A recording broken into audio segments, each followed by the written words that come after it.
Hi, everybody. I am Kelly, and you are God. And because you're God, you can have, do, and be absolutely anything you want. So always imagine the best for yourself. This is the Imagination is God stream on twitch.tv/Imagination is God. I also have a YouTube channel where I post clips and highlights from these streams, and a website, masterofimagination.com. Though for now, the video is where most of the material is because it's just been easier to do it that way. Let me give a shout out to Complicated, who does the music for this stream. He's live every Saturday at 3:30 p.m. Central Standard Time, 4:30 p.m. Eastern. He was live most recently this past Saturday, and he'll be live again this Saturday coming up. So you can listen to his music while you're listening to the stream, because I don't play music during the stream. Not right now. Until he makes me more music, then I will. But so today is going to be a short stream because I had to skip yesterday because I had a headache. But that sort of helped me think of something that might be helpful for other people too, which is that you can very easily integrate something unwanted, something painful and suffering, as an aspect of identity. Like, I definitely identify as having migraines and with being a migraine sufferer. Like, I'm literally identified with my suffering. How that ended up as part of my identity, was untold thoughts over decades since I was a child.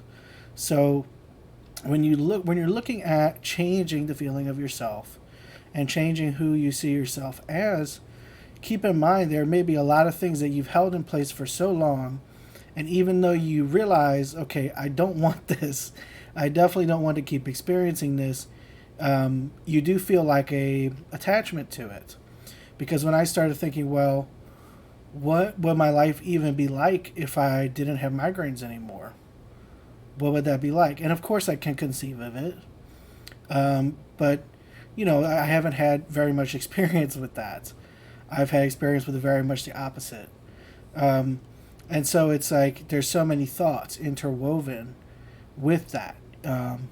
And this can apply even for things that are not some sort of medical condition. Like, it might just be that, you've always assumed to continue with a body one, you could assume that you're not an athletic person, or that you have a slow metabolism, so you're always overweight, or and then to expand it into other things, you might assume that no matter how hard you try at something, success is always elusive for you, or mostly elusive for you, whether that's in projects or work or relationships, that somehow success eludes you. You might assume that there are certain things you're just not good at, and so you've maybe even totally avoided a career you wanted down some path because you so assumed, well, like, I can't do this part of it, so why even bother? I'll do this thing instead because I have my natural skill set is more suited to that. So my point is, like, look at how there are sneaky and tricky ways you've integrated suffering into your identity. And I know for me, migraine is one of them. It's not the only one, sadly, but it is a very apparent one, and it has a physical suffering attached to it. And so there are these things that we've done to ourselves and done to other people, that have this characteristic, and letting those go, seeing ourselves differently, living a different life, not having that anymore, can sometimes seem, even though it's an unwanted thing, like that's such new and different territory, that it's a bigger leap than other things we want in our life. And I think there you need to provide space for yourself to be patient with that transition, because as you're letting go of that identity, the thing very likely will kick up in a certain way. Now, don't assume that it has to. Assume that you can just let it go and never experience again whatever this suffering identity you have is. But it can, activate in a really extreme way when you go to let go of it. And that's just a natural thing that happens with assumptions, because when you move into a different assumption and one that's really going to change your exterior world, you'll be presented with what you're going to let go. Sometimes it's just thoughts. Other times, another person might talk about it. Sometimes you might have a conflict with another person as a result. You might have some sort of conflict unfold in your life as a result. Like the first time I tried to do a stream, well, I did do it, but my first stream for like 2 hours before, everything that went wrong could go wrong. I mean, not everything because I didn't lose power, but I did lose internet at one point. One of my monitors broke.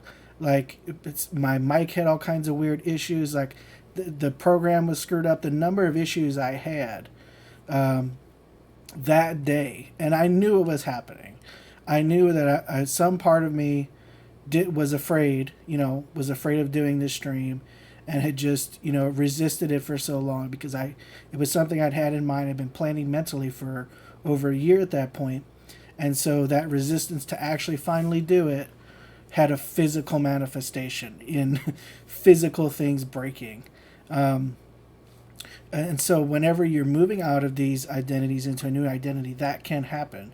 But you just persist through it. I mean, I remember that day, I was just so determined, like, no, I don't care what's wrong. I don't even care if the stream's not going to be perfect, this first one, because the first one rarely is perfect anyway. And what is perfect? I mean, if someone can see video and audio, that's done enough. I just need to do this and get a first few couple ones done where I set it on the loop and now it becomes natural and normal and part of life for me.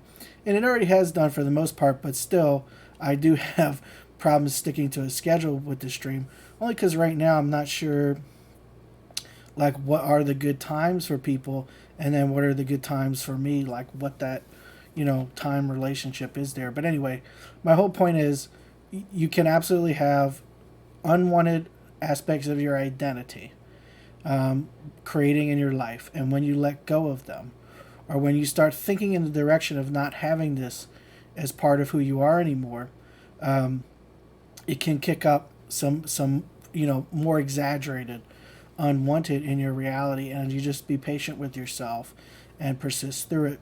Today's topic is persistence, and I think we might need 3 streams to get through this. Today I've got to leave out in about an hour, so it's going to be a shorter stream anyway, but it's going to take a little bit longer to get through this lesson because I think it seems that persistence is the thing I know I personally struggle the most with, and that other people tend to have a problem with, because look, we all know how to imagine, and however you do it, whether you are visualizing or hearing or doing affirmations, we all know what we want. You might spend a little time finding the ideal scene that really locks you into this new reality, that really puts you there. But we can all sit in a room and daydream. We can all come up with a million affirmations that would indicate that we now have what we once wanted. Anybody can do that, okay?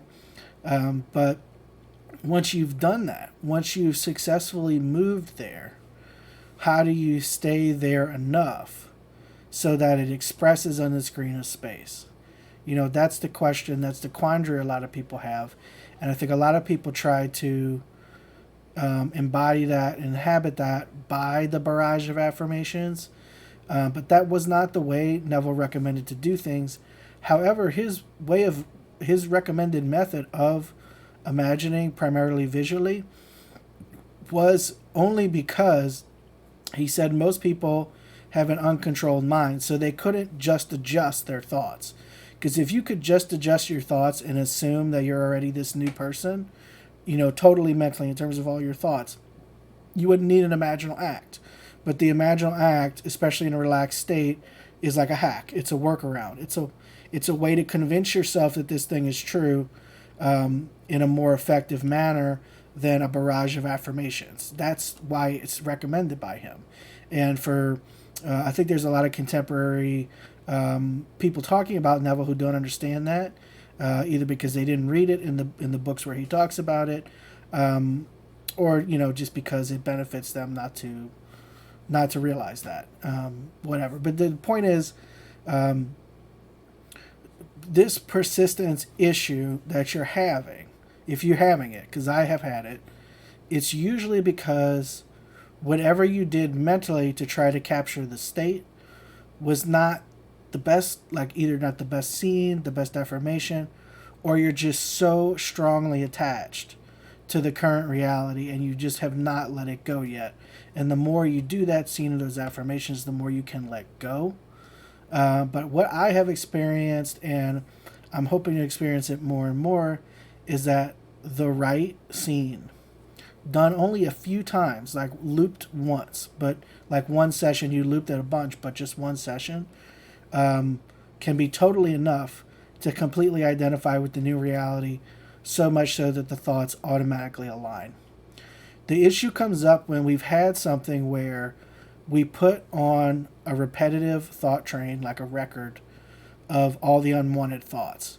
And so now when we have to identify with this new reality, it's not just the state you're in, but those attached thoughts are looping as dominant thoughts throughout the day. And that's where this persistence battle seems to come into play for me and for other people. And it's usually around whatever your primary desire is, if your current circumstances are so contrary and so unwanted. But you don't have to live with that. You don't have to, be condemned to experience only those thoughts and only that reality. I mean, that is the law that we've been given, is we can move out of that anytime we want, but it does require that period of persistence in so many cases. So today's lecture is called Remain Faithful to Your Idea. Let me scoot over to it.